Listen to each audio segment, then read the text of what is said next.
Assalamualaikum warahmatullahi wabarakatuh. Boleh dengar suara saya? Boleh, Sir. Boleh, Sir. Setakat ni baru ada 23 pelajar ya. Yang hadir, saya tunggu dulu sekejap lah. Mungkin dalam 2-3 minit.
Okey, kita mulakan kuliah lah. Das 29 pelajar. Bismillah. Kita mulakan kuliah kita dengan bacaan umum kitab Al-Fatihah. Bismillahirrahmanirrahim. Alhamdulillahirrabbilalamin. Ar-Rahmanirrahim. Maliki yawmiddin. Iyyaka na'budu wa iyyaka nasta'in. Ihdinas siratal mustaqim. Siratal ladzina an'amta 'alaihim ghairil maghdubi 'alaihim waladdallin. Amin. Okey, terima kasih kepada semua pelajar yang hadir pada hari ini. Saya doakan supaya pagi ini kita dapat belajar dengan hati yang terbuka, mudah faham, dan insyaAllah kalau ada gangguan tu letak tepi dahululah. Itu yang pertama ya. Yang keduanya, bagi yang menyambut perayaan Sabah Sarawak Hari Gawai, Hari Keamatan sebenarnya. Jadi sebenarnya universiti dah keluarkan surat pelepasan. Surat pelepasan untuk yang menyambut sahaja. Jadi kita tak ada halangan lah untuk pelajar-pelajar yang menyambut untuk skip kuliah pada pagi ini. Dan sebenarnya kita ada video-video yang boleh ditonton lah untuk kita fahamkan silibus pada hari inilah. Sebab kalau saya perhatikan pada aktiviti dalam kalam, minggu ni minggu yang ke-12. Maksudnya kita ada lagi baki 2 minggu lah. Minggu ke-13 dan minggu ke-14. Minggu ni kita kena habiskan integration by partial fraction. Dan pada 10 Jun akan diadakan kuis yang keempat. Kuis yang terakhir lah. Topik 4.4.1 and 4.4.2. Maksudnya topik teknik solving integration by using substitution dan juga by using part by part. Itu yang 4.1 dengan 4.2 lah. Kita ada Synchronos hari Isnin ada dah, hari Selasa ada dah, dan hari ini insyaAllah satu slot. Dan kita sediakan lecture note, learning videos dan juga exercise lah. Okey, untuk makluman, saya dah bagi tahu pelajar-pelajar kena download apa ni, group assignment, dah bentuk dah pun, saya dah tengok senarai itu. Dan pelajar kena hantar sebelum 13 Jun lah. Jadi macam mana kita nak pastikan pelajar hantar sebelum 13 Jun? Pelajar kena buat daripada sekarang lah. Kalau kita perhatikan soalan yang pertama, soalan yang kedua, dia merangkumi chapter 3, chapter 4. Jadi insyaAllah kita dah boleh fokus dulu soalan-soalan tersebut lah. Soalan yang pertama dengan yang kedua. Dan soalan yang ketiga mungkin pelajar boleh buat minggu hadapan apabila kita habis chapter tersebut lah. Jadi insyaAllah ada masa tu. Ada masa tu. Okey, kalau kita tengok pada minggu yang ke-13, dia ada chapter 5, area under the curve, surface area. Lepas tu dia pergi kepada volume. 5.1, 5.2, 5.3. Yang ni kita biarkan dahulu lah. Kita satu persatu. Jadi kalau 13 Jun tadi, kalau kita tengok pada sini, pelajar kena hantar pada 13 Jun. 13 Jun ialah minggu yang ke-14 pada hari Isnin lah. Tak apa. Kalau sekiranya pelajar ada masalah apa-apa, kita boleh discuss balik lah tentang tarikh. Tapi kita terima dahulu. Tarikh setakat hari ini ialah 13 hari bulan 6. Supaya kita hantar group assignment lah. Hantar dalam UDAS dan salinan email kepada saya sebagai backup lah. Okey pelajar, bagi pelajar-pelajar yang tak dapat ikut, pesan kepada kawan-kawan tu supaya ikuti aktiviti dalam kalam. Ada lecture note, ada exercise, ada solution dan ada juga ni. Okey pelajar, kalau pelajar perhatikan, kita juga menyediakan contoh-contoh soalan final lah. Tekan saja, dia akan keluarlah contoh-contoh soalan final yang mungkin sebagai panduan kepada pelajar lah. Sebagai panduan kepada pelajar. Boleh tengok dan kita boleh praktis lah soalan-soalan tersebut lah. Okey, saya kembali kepada kuliah kita. Okey, mana link kuliah tadi?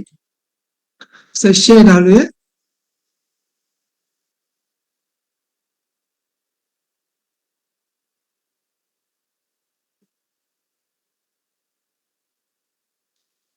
Oh tadi masa saya tunjuk kalam tadi saya tak share pun ya. Tak share. Aduh, itu betul lah. Itulah kelemahan apa ni. Okey, saya ulang balik ya. Dalam kalam aktiviti minggu ke-12 dah ready dah. Dah ready dah. Kita akan habiskan integration by partial fraction. Yang ni yang saya sebut tadi, group assignment. Deadline ialah 13 Jun. Lepas tu submit dalam UDAS platform. saya dah agihkan mengikut kumpulan. Kalau tak silap, kumpulan ganjil set A, kumpulan genap set B. Kalau saya tersilap, refer balik WhatsApp saya lah. Hanya satu kumpulan, satu wakil saja yang hantar. Jangan setiap ahli hantar. Dan submit dalam UDAS, dalam masa yang sama email pada saya. Yang saya masukkan. Okey, saya teruskan. Dalam ni dah lengkap dah. Bagi pelajar yang tak dapat ikut kuliah hari ni, dah boleh ikut siri-siri dalam video ni lah. Dan juga di akhir nanti untuk praktis final exam kita ada 4 set soalan exam yang kita dah share dengan pelajar di sini. Jadi pelajar praktis saja, praktis saja. Okey, saya nak kembali kepada kuliah kita. Pada kuliah minggu lepas, saya tinggalkan soalan sini kalau tak silap. Saya tinggalkan soalan sini. Jadi, saya nak bincang satu atau dua soalan daripada chapter ni, baru kita pergi kepada chapter barulah. Okay? Okey, pelajar, fokus kepada contoh ni dahulu.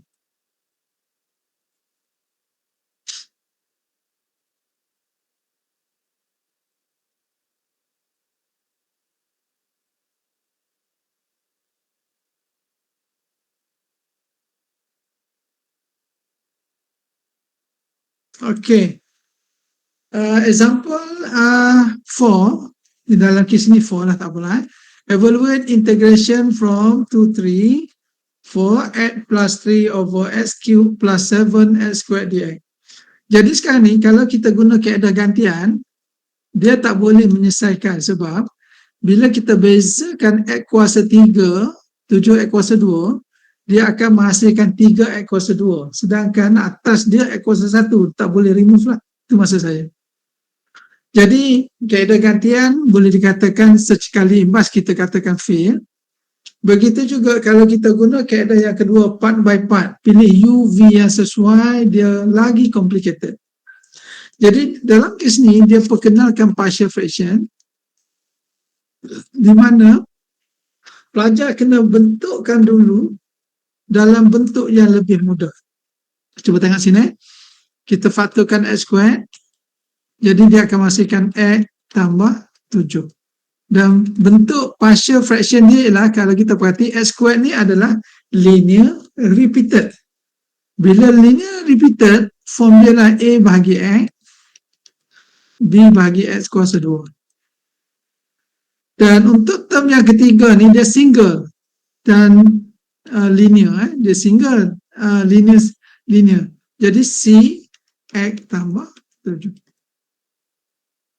Seterusnya, untuk menghasilkan nilai A, B, C, saya tunjuk saja, dia mesti samakan pembawah seperti sebelah kiri tu. Jadi kita nak x kuasa 2, x tambah 7. Cuba tengok betul-betul. A dah ada x, sedangkan kita nak x kuasa 2, jadi perlukan satu lagi x. Dan x tambah 7. Ini konsep lah. Macam mana kita samakan pembawah. Begitu juga B, dia dah ada x kuasa 2, dia perlukan lagi x tambah 7. C dah ada x tambah 7 dan dia perlukan lagi x kuasa 2. Baru kita remove. Ini salah satu teknik macam mana kita nak menghasilkan nilai A dan B. Jadi, x tambah 3 sama dengan A, x darab x tambah 7, B, x tambah 7, C, x kuasa 2. Dan kita pilih nilai yang sesuai bagi x. Bila kita ganti dalam ni, dia boleh cari nilai pemboleh ubah A, B, C yang lebih mudah lah. Sebagai contoh, kita pilih yang pertamanya x sama dengan sifar. Kalau kita ganti sifar, sebab apa? Kalau ganti sifar sini, A darab sifar, sifar. C darab sifar pun sifar. Jadi, 3 sama dengan A darab sifar, habis. B darab cos sifar tambah 7, 7 lah. C darab sifar, habis. Jadi, kita dapat value bagi variable yang pertama, B sama dengan 3/7. Boleh terima? Saya nak pelajar cuba dulu ambil nilai lain, sebagai contoh X sama dengan -7, dan ambil nilai yang sebarangan yang senang dikira. Okey, saya tunggu sekejap, pelajar cuba. Sekejap, cuba dulu.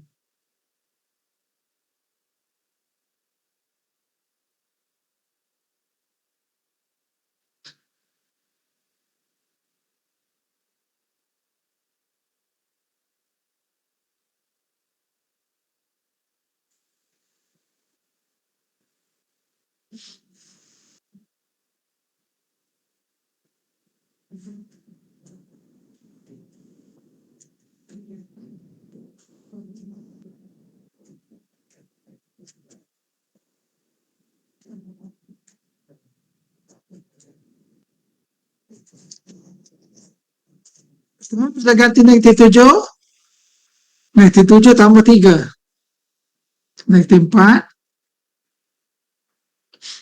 Okey, X sama dengan -7. Oh, sorry. -7 tambah 7, sifar. Jadi A sifar. Saya padatkan terus, A sifar.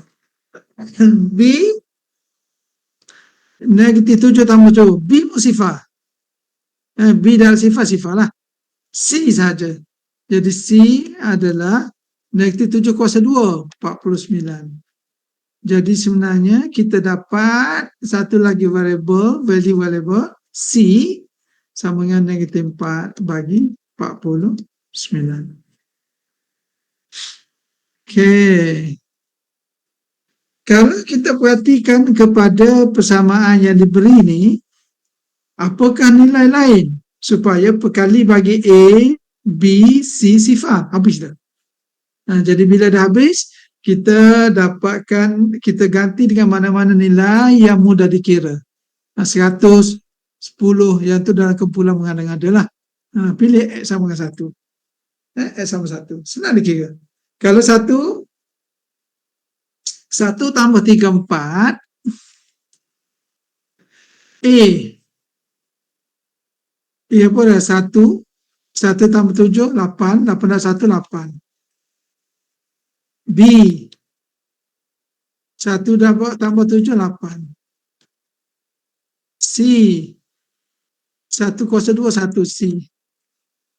Dan kita tahu nilai 4 sama dengan A, kita tahu, kita nak cari. B, kita ganti 3/7. C, -4/49 darab 1. Okey, tolong kira dan bagi tahu saya nilai bagi A.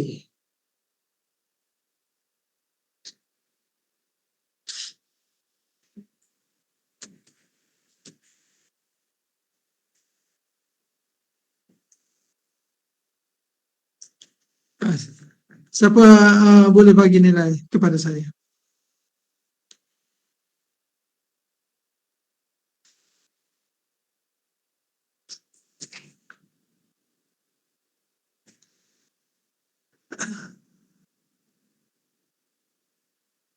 Berapa?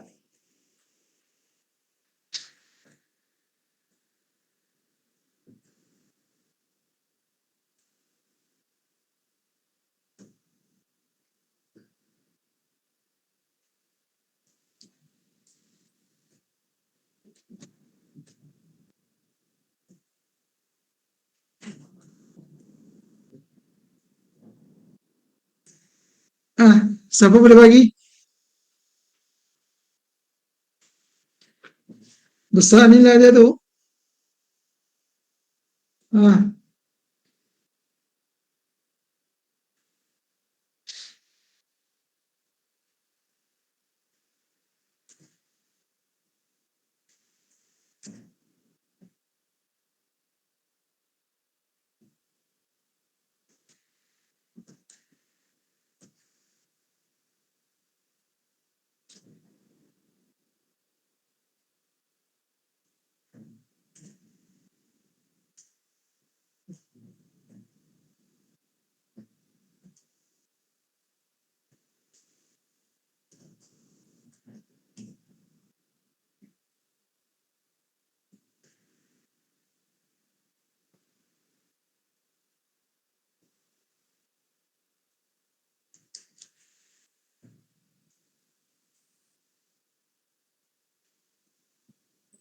Siapa?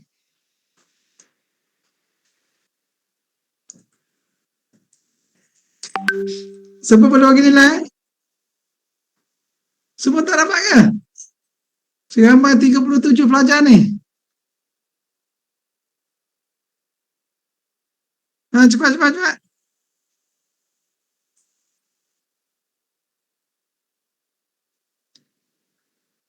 Saya tunggu.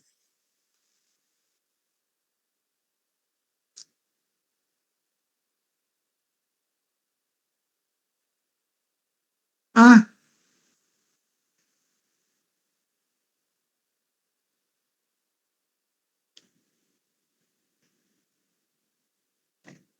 siapa? Ilham. Tak apa, tak apa. Salah tak apa. Biasa salah.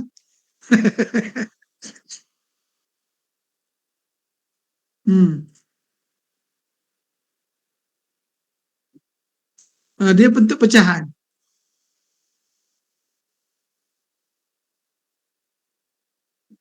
Betul lah tu. 4 bagi 49 kan?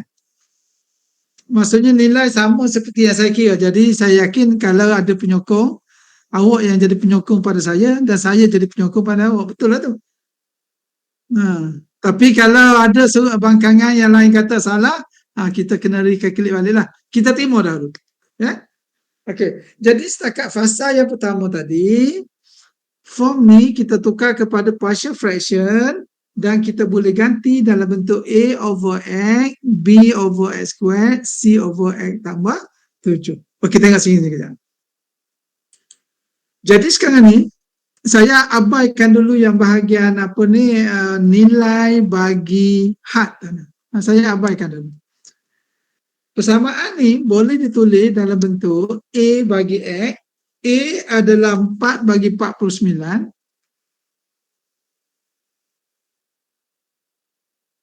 A bagi X. Saya keluarkan seperti ya. B adalah 3/7. B adalah 3/7, 1/X kuasa 2. C adalah negatif 4/49. Saya jadikan perkali ya. Dan saya keluarkan 1 bagi X tambah 7dx. Di sini, kalau kita menggunakan rumus sebelum ni, kita boleh keluarkan jadi perkali. Ini saja saya tunjuk lambat supaya kita faham. Tengok. 37 X kuasa negatif 2 dx tolak 4/49 kamiran 1 X tambah 7 dx. Kalau kita perhatikan, ni adalah standard form bagi jadual kamera, jadual kamera. Jadi 4/9 integrate 1 over X dx automatically ln X. Kalau sekiranya 3/7, ni adalah rumus. Jangan 1/X kuasa 2 menghasilkan ln X kuasa 2, salah. Dia hanya betul untuk X kuasa 1 sahaja. Jadi dalam kes ni, putus kuasa, negatif 2 tambah 1. Negatif 2 tambah 1. Tak apa, saya tulis step lambat tak apa. Asalkan kita faham. 4/49 ln X tambah 7. Tambah C lah. Mengapa tambah C? Sebab saya abaikan bahagian ni. Baru kita pergi kepada sekiranya kita masukkan nilai had dia. Had apa tadi? Sorry. 2, 3. 2, 3.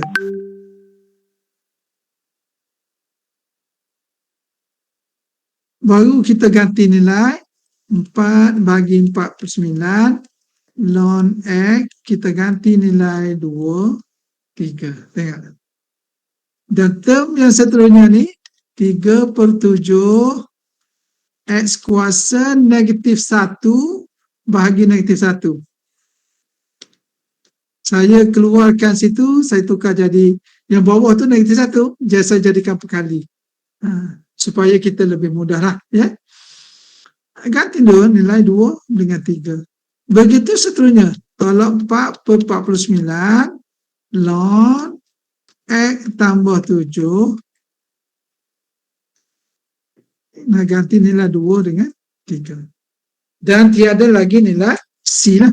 Daripada sini, pelajar boleh teruskan dan insyaAllah akan dapat jawapan akhir lah. Okey pelajar. Jadi sekarang ni, kalau kita tengok, saya kembali balik pada slide yang awal tadi. Kalau kita gunakan kaedah gantian gagal. By part pun gagal. Tapi kita boleh selesaikan menggunakan partial fraction. Jadi, saya dah tunjuk step-step sehingga setakat ni dan ganti saja. Sebagai contoh, untuk term yang pertama ni 49 ganti ln 3 X sama 3 jadi ln 3 tolak X sama 2 ln 2. Bila ln dia boleh ringkaskan sebagai 4 bagi 49 ln 3 bagi 2. Ni definition of logaritma ataupun properties of logaritma.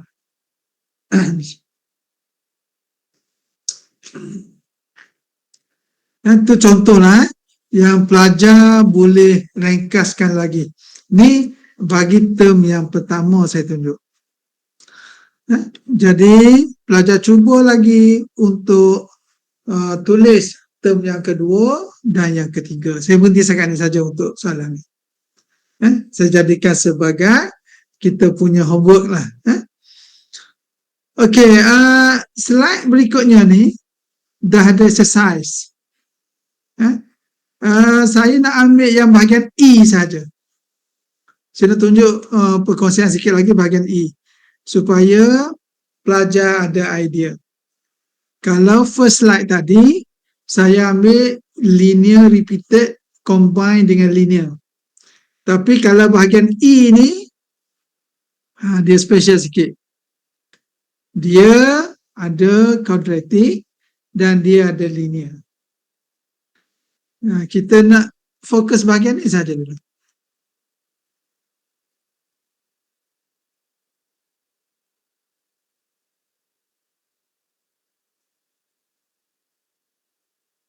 Okey. Cuba fokus bahagian ni sekejap. Untuk exercise ni, saya nak bagi catatan bagi E. Di mana kaedah gantian ada masalah. By part ada masalah. Kita boleh guna kaedah partial fraction. Tapi kita kena tengok form dia. Untuk quadratic, soalan pertama, adakah boleh difaktorkan? Tak boleh. Kalau tak boleh, biarkan saja. Maksudnya, pecahan dia ialah X kuasa 2 tambah 1. Bila quadratic form, atas dia mesti X tambah B. Kalau linear tadi, A, B, C saja. Tapi kalau quadratic, AX tambah B. Selesai untuk term bahagian quadratic. Yang ni linear. Linear straightforward C bagi X tolak 1. Soalan seterusnya. Macam mana nak dapatkan nilai A dan B? Tengok perkali sebelah kiri. Tiru saja pembawah tu sebelah kiri. Dan automatik A, saya injak ke kiri sikit. Jadi secara automatik A X tambah B, dia ada X kuasa 2 tambah 1. Jadi dia perlukan X tolak 1. C dah ada X tolak 1. Dia perlukan X kuasa 2 tambah 1. Dan kita remove. Baru kita dapat X kuasa 2. 2X tolak 1 sama dengan A X tambah B X tolak 1 tambah C X kuasa 2 tambah 1. Kalau kita perhatikan dia agak susah sikit untuk mencari nilai A, B dan C. Tapi bagi saya tiada masalah. Kita boleh guna apa saja kaedah yang kita rasa kita yakin lah. Sebagai contoh, kita buat perbandingan lah. Perbandingan koefisien. AX darab X. AX kuasa 2. AX darab negatif 1. Oh, negatif negatif. B darab X. BX. B darab negatif B. Tambah C X kuasa 2 tambah C. Saja je saya tulis jarak-jarak. Supaya saya nak faktorkan dia. Tengok 1 X kuasa 2 darab X darab 1. Kalau saya ambil X kuasa 2, dia ada sini kan. Jadi A tambah C. Oh, saya terbalikkan lah. Saya terbalikkan supaya pelajar nampak dia punya comparison tu. A tambah, yang pula warna merah. A tambah C. X kuasa 2. Dan untuk bahagian X, ada A, ada B. Tolak A tambah B. Dan bahagian pemalas, mana? Ada C, ada B. Jadi kita buat comparison. Untuk persamaan yang pertama, saya nak tulis kat mana? Kata sinilah. Koefisien untuk X kuasa 2. 1 sama dengan sebelah kanan A tambah C. Bersama 1. Bagi perkali X sahaja, ada 2 sebelah kiri, negatif A tambah B. 2 negatif A tambah B. Dan untuk X kuasa sifar perkali, di sini ada negatif 1 sama dengan C tolak B. Negatif B tambah C. Ni macam mana kita menggunakan simultaneous equation pula untuk menyelesaikan A, B dan juga C. Apa maksud simultaneous equation? Kita hapuskan mana-mana nilai yang pemboleh yang sesuai dahulu untuk kita dapat nilai yang lain. Contoh, 1 dengan 2 kita boleh hapuskan A sebab dia sepunya. 2 dengan 3 kita boleh hapuskan B sebab dia ada nilai B yang sepunya. Kalau 1 dengan 3 kita boleh hapuskan C sebab ada C yang sepunya. Jadi itu adalah strategi-strategi yang boleh kita susunlah untuk menghasilkan nilai A, B dan C. Dan kalau sekiranya kita kamirkan bentuk ni, kalau kita dah dapat nilai A, B dan C itulah, nilai ni adalah bentuk yang lebih mudah berbanding nilai, bukan nilai persamaan yang asal sebelah kiri itu. Jadi ni panduan saya sedikit untuk bahagian ni. Saya tak akan teruskan, saya jadikan dia sebagai homework lah. Saya yakin ada jawapan akhir. Kalau kita tengok sini ada 2 term kan. Dan term yang belakang ni ln X tolak 1. Oh, dia bagi hanya value saja sebab di sini ada had bawah, had atas. Okey, saya jadikan dia sebagai homework. Selamat mencuba, teruskan dulu ya. Teruskan dulu ya. Okey pelajar. Jadi conclusionnya bagi chapter ni, chapter 4 ni, kita bermula dengan antiderivatif. Apa maksud antiderivatif? Kalau kita beza dalam dia jadi perkali. Tapi kalau integrate ni, kamiran dia berbeza. Bila kita beza dalam perkali tu, kita letak sebelah bawah. Itu antiderivative. Lepas tu kita belajar teknik. Teknik tu substitution by part dan juga partial fraction. Bagi saya partial by part lebih rumit berbanding bahagian yang lain. Bagi saya lah.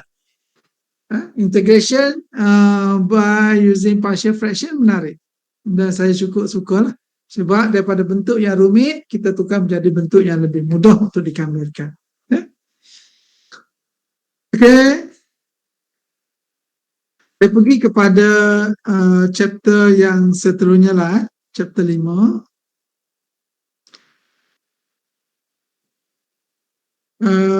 Saya nak rehat sekejap. 10 minit. Saya bagi peluang pelajar pun rehat 10 minit sebelum kita sambung chapter yang kelima. Kita jumpa balik pukul 10.50. Boleh? Boleh? Okey, 10.50. Kita jumpa balik 10.50. Okey, saya akan bincang chapter yang seterusnya. Chapter 5.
Okey,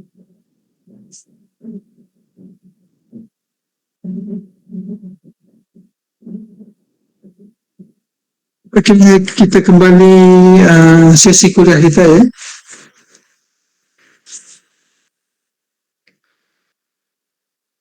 Okey, semua dah ready?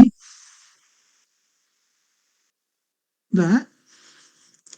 Okey, kita teruskan sesi kuliah kita bagi fasa bahagian yang kedua.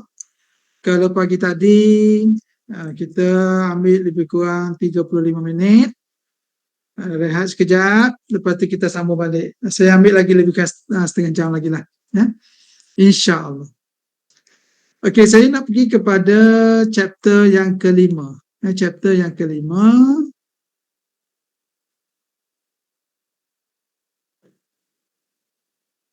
Okey, saya cuba download daripada Kalam tadi. Ini adalah lecture note yang ada dalam Kalam, di mana pelajar boleh jadikan sebagai inilah sebagai panduan lah, sebagai panduan. Dalam lecture note ni boleh dikatakan agak detail dan ringkas, bukan ringkas, tapi dari segi penerangan dia agak detail lah, mudah untuk kita faham, mudah untuk kita faham. Saya tengok sekaligus, insyaAllah pelajar akan faham apa yang dibentangkan lah. Okay, kita pergi satu persatu. Chapter 5. Chapter 5, Application of Integration. Setakat ni nampak ya? Okay. 5.1, area under a curve, act exists only. Maksudnya, kalau nak mengira luas ataupun gambar raja, dia boleh berdasarkan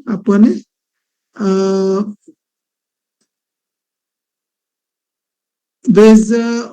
Saya tak boleh melukis atas ni. Ilmu saya tak cukup lah nak menulis atas ni. Kejap.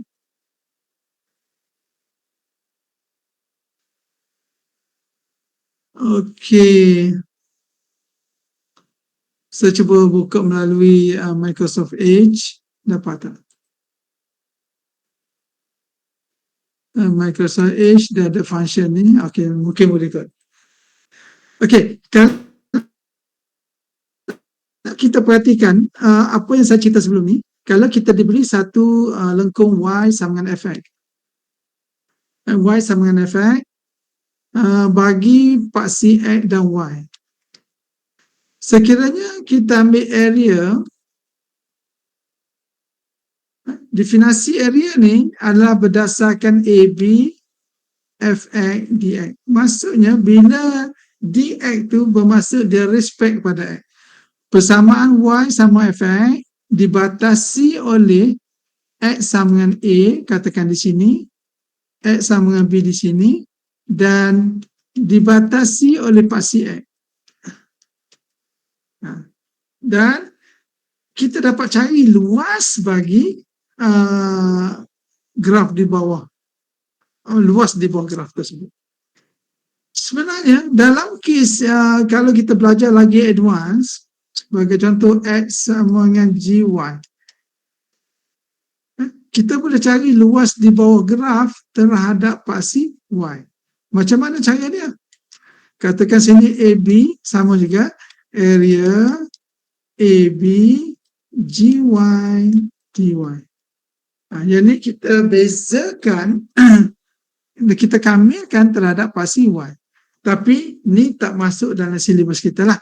Yang masuk bila kita kamilkan terhadap paksi X sahaja. Begitu juga untuk volume.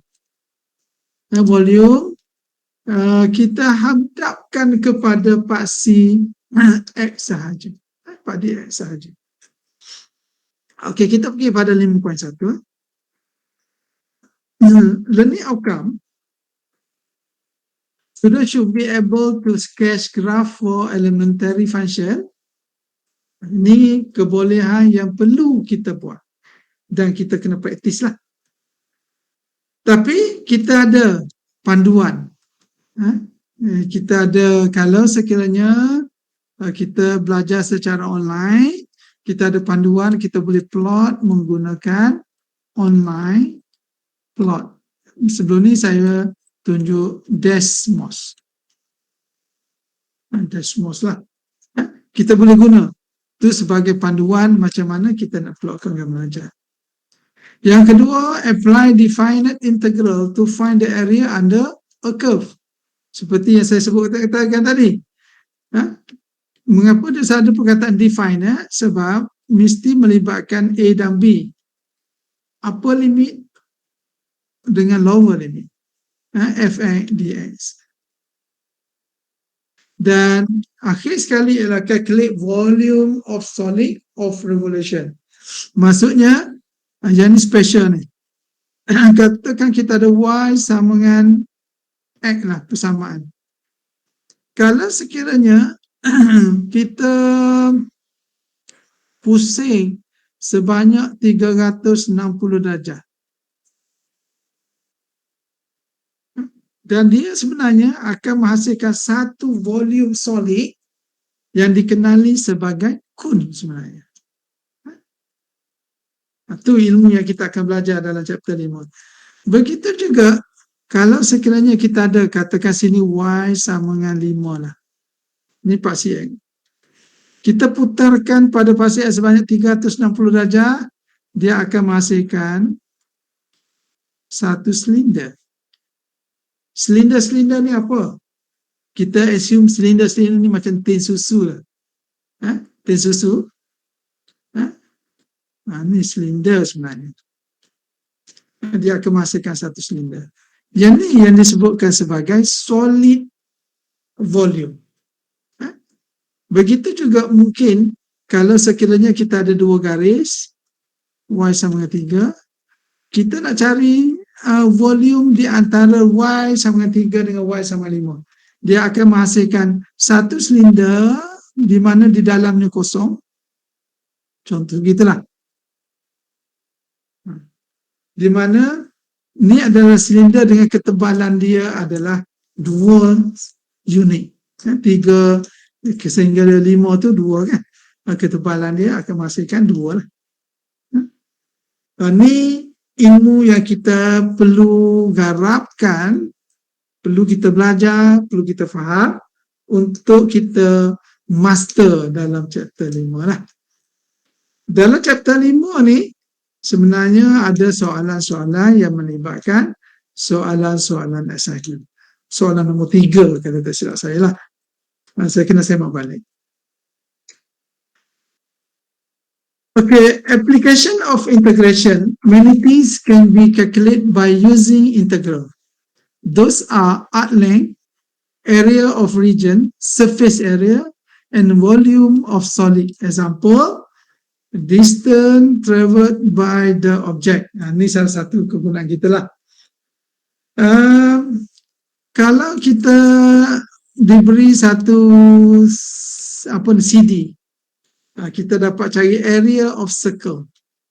Kita boleh carilah area of circle bagi fungsi ini, dan kita boleh dapatkan juga volume of cylinder. Dalam kes tadi yang saya tunjuk, kalau sekiranya kita gariskan Y sama dengan 3, Y sama dengan 5, kita putarkan pada paksi X, dia akan menghasilkan satu volume yang ada kosong di tengah-tengah.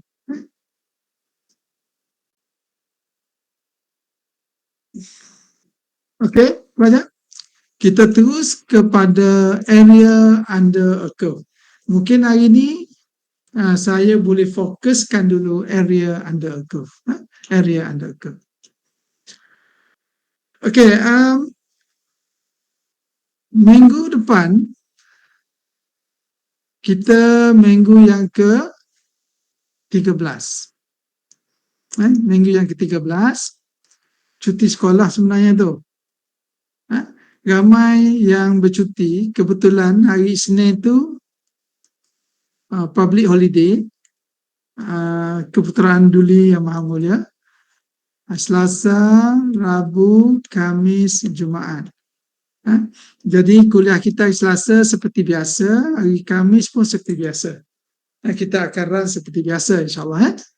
Saya sebenarnya berada di kampung saya, tapi hari Selasa saya mengajar daripada ofis saya, tak ada masalah. Hari Rabu saya mula bercuti sehingga hari Jumaat.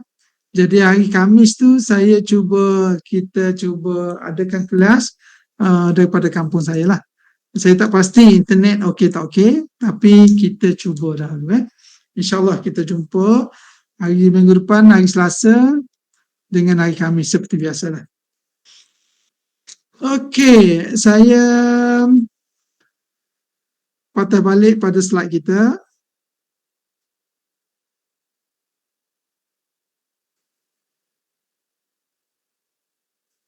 Okey, area under a curve. Kalau pelajar diberi satu lengkungan Y equal to Fx dan dibatasi oleh satu garis X sama A, X sama B dan pasi X. Bila kita kamilkan terhadap X, saya buat garis macam tu lah, respect to X, merujuk kepada sini, area equal to integrate Fx dx, pelajar boleh katakan ni adalah luas di bawah graf Fx yang dibatasi oleh X sama A, X sama B dan pasi X. Okay, if F is continuous on AB, then area of region between the curve Y equal to Fx and the X as from X equal to A to X equal B is given by area A equal to integrate AB Fx dx. Saya nak pelajar lukis gambar rajah ni dan tulis rumus yang terlibat first time, supaya kita boleh buat andaian kameran di bawah graf terhadap X akan menghasilkan area. Okey, saya bagi masa sekejap.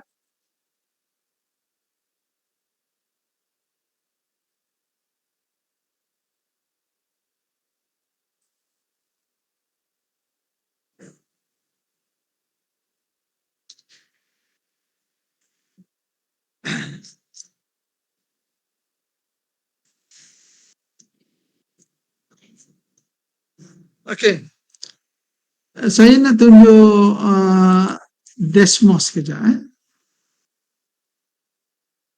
Plot online. Desmos. Kalau kita ambil Y sama dengan X, dia akan menghasilkan seperti itu, ya. Y sama dengan X. Macam mana kalau kita nak buat absolute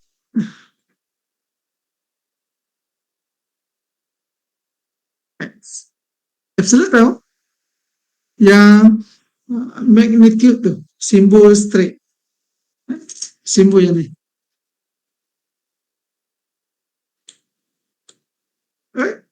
Mana tak? Simbol yang ni. Y sama dengan magnitude X. Kalau Y sama dengan magnitude X ni, kalau piecewise function, dia boleh tulis sebagai X untuk X besar pada sifar. Kalau negatif X untuk X kecil daripada sifar. Jadi dia akan menghasilkan graf sebeginilah. Jadi sebenarnya kita boleh membantukan komputer untuk kita uploadkan gambar rajah. Tapi kalau sekiranya pelajar ni ada exam secara face to face, kena belajar awal-awal lah macam mana kita nak setting formula. Mungkin ada rumus-rumus yang lain. Sebagai contoh, kalau kita nak buat absolute X bahagi dengan 3, kena fikirkan macam mana cara nak buat bahagi dengan 3.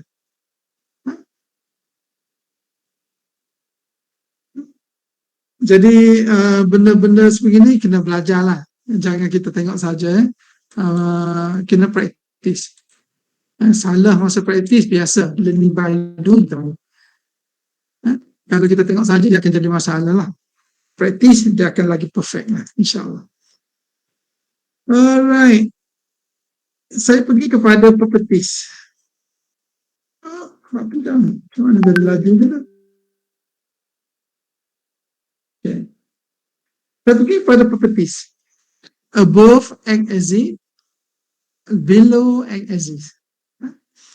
Dia dari segi properties, kalau above act as if area ni value dia ialah value dia negatif, positif. Kalau sekiranya below act as if, A di sini nilainya negatif. Tapi untuk makluman, sifat bagi A tiada negatif. Untuk makluman, cari calculation matematik, bila berada di paksi X, positif. Bila berada di bawah paksi X, dia akan menghasilkan negatif. Sebab tu, untuk kes yang negatif, pelajar mesti tambah magnitude. Apa maksud magnitude? Always positive. Sebab tu, kalau kita tengok kes yang pertama, kita tumpu kepada kes yang pertama, integrate fx respect to x, boundary dia A dengan B, kita akan menghasilkan nilai positif. Jadi tak perlulah buat magnitude, simbol tu. Tapi dalam kes ni, di bawah graf, negatif magnitude. Benda ni berlaku dalam soalan-soalan final exam biasanya. Contoh, soalan final exam. Ini pasti XY. Contoh. Katakan dia suruh cari luas di bawah graf daripada negatif A, negatif B, sifar, C, D. Graf di sini positif. Graf di sini negatif. Graf di sini positif. Kalau kita tulis area, katakan sini A1, A2, A3. Area of course akan masukkan A1 tambah A2 tambah A3. Tapi dari segi matematik, kalau kita calculate menggunakan rumus yang kita beri tadi, below x axis dia negatif. Jadi bahagian A2 ni mesti ada bracket. Mestilah bracket lah. Magnitude simbol tu lah. Sebab nak pastikan nilai tu sentiasa positif. Kita akan jumpa contoh-contoh sebeginilah masa kita belajar nanti.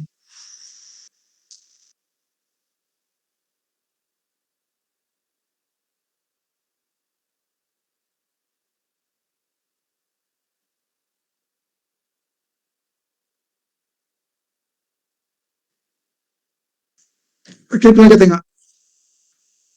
Find the area bounded by the curve y equal to x squared and x axis between 0 to x equal to 0 to x equal to 3. Sinilah. Apa yang saya tekan ni?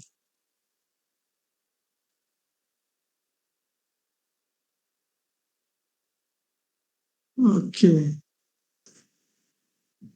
Area sama dengan, cuba tengok, dia straightforward saja. Sini sifar. Jadi integrate sifar 3. Y equal to x squared.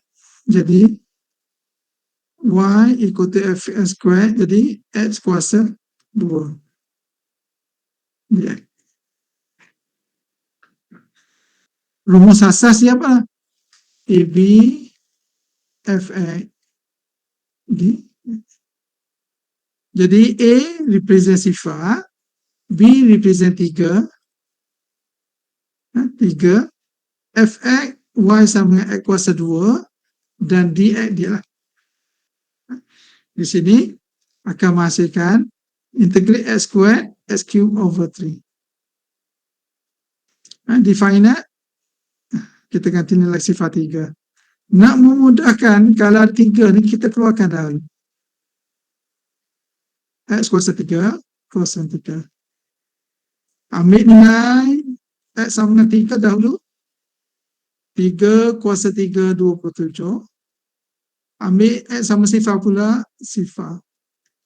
27 bagi 3, 9, Juni, kuasa 2. Mengapa kuasa 2? Unit square represent area.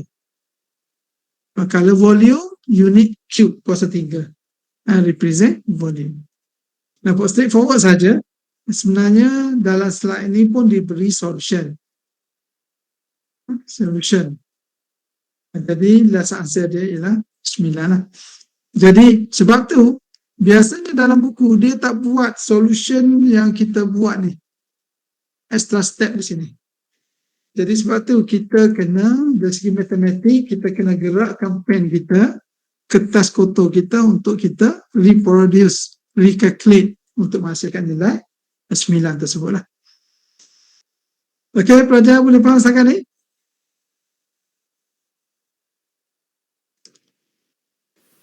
Kita terus sekali lagi ya.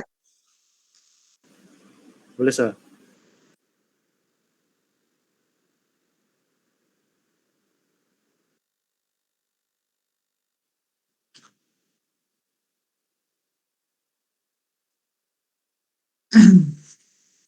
Okay. Example 2. Find the area bounded by the line y equal to 2 minus x. Soalan biasanya dia diberi setakat ni saja, dia tak beri gambar ajar.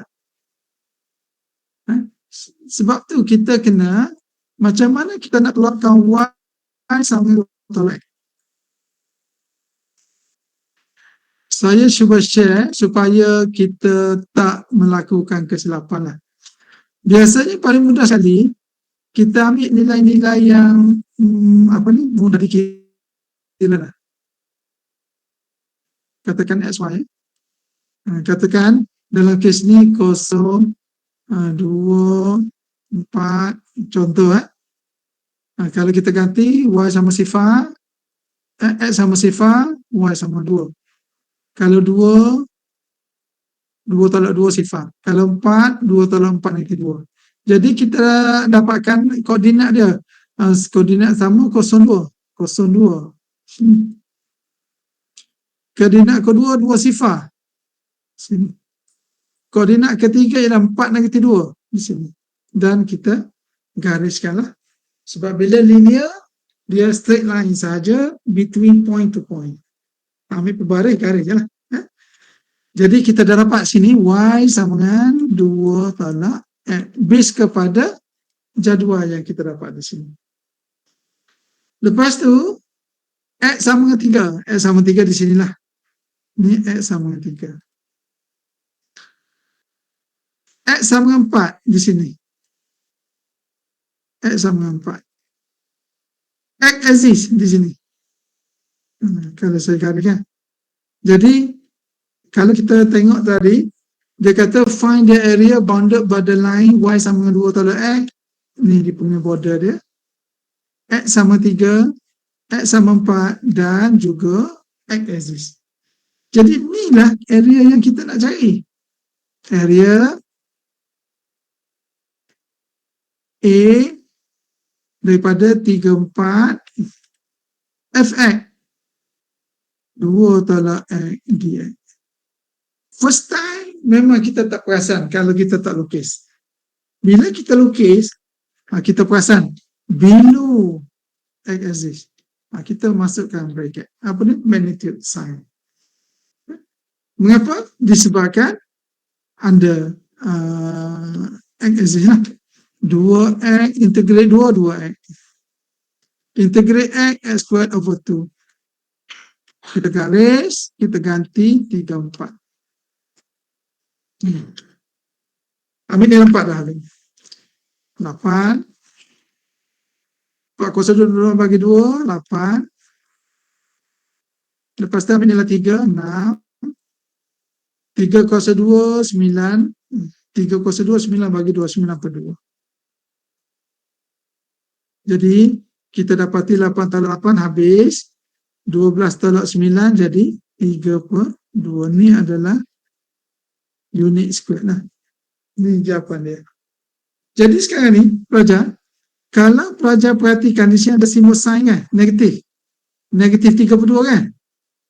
Jadi sebab tu, jangan lupa tambah yang ni. Jadi dia akan menghasilkan nilai positif. 3/2 unit kuasa 2. Ada tak solution dia? Ada eh? Negatif 3/2 menghasilkan 3/2. Okey, pelajar cuba saring apa yang saya dah tulis tu.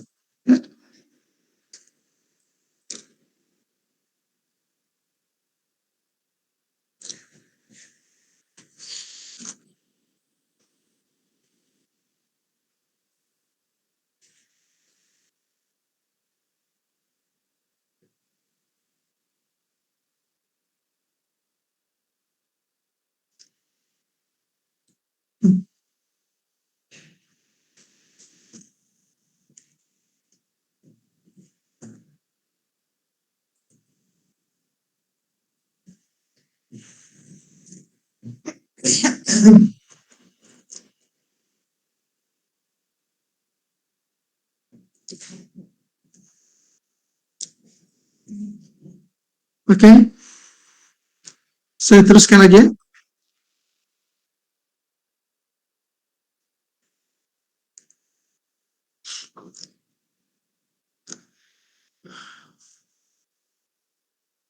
Okey, example yang ketiga.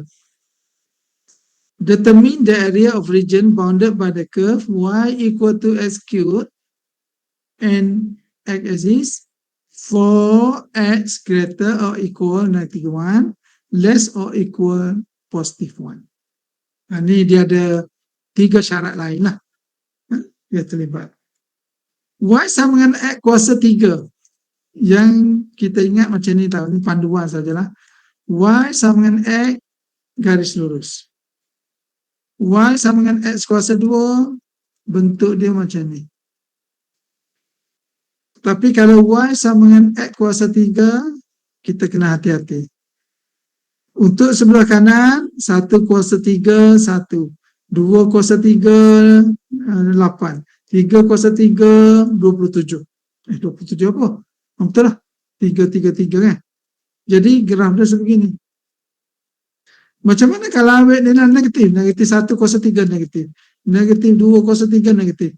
Dia akan menghasilkan bentuk sebeginilah. Ini contoh, mungkin saya buat gambar raya yang tak betul lah.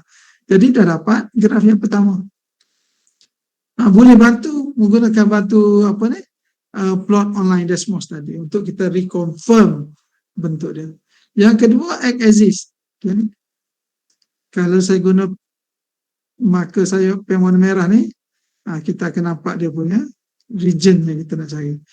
Satu lagi, x besar sama 1, sama dengan -1 dan 1. Jadi sebenarnya -1 sifar ni dia adalah bawah graf dan ni adalah atas graf. Jadi area represent A sebenarnya A1 tambah A2. Tapi disebabkan A1 berada di bawah pasi X, kita buat siap-siap. Dari segi rumus, -1 sifar fx dia ialah kekal sama x kuasa 3 dx.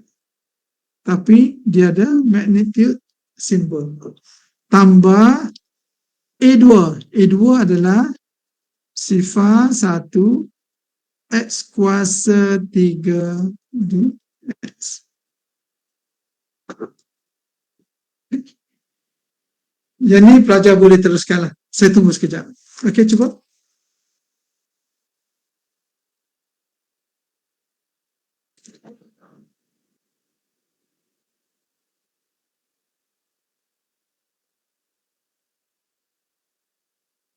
X kuasa 4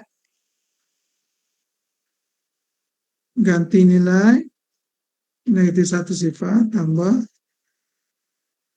X kuasa 4 per 4 ganti nilai 0,1.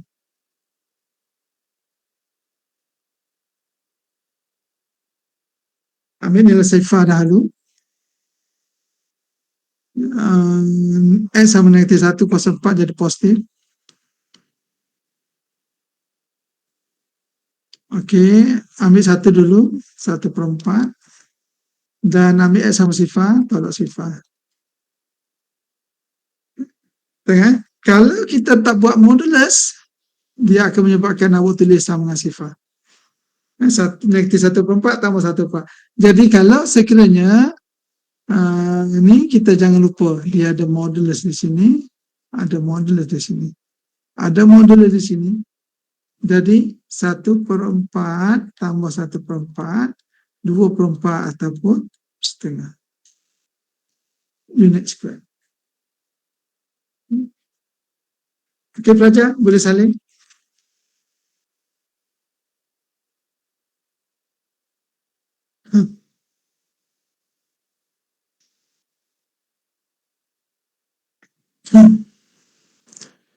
Okey, nota ni agak straightforward dan kita boleh cubalah.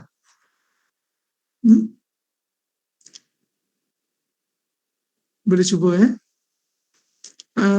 saya tak berhasrat untuk saya masuk area between two curve. Saya nak pelajar praktis dulu apa ilmu yang kita ada untuk mencari area under graph biasa dahulu. Lepas tu baru kita pergi area between two curve. Yang ni kita bawa pada minggu hadapan lah. Okey, setakat ni saja dulu pelajar. Sesi kuliah kita pada pagi ni tak banyak yang kita cover dalam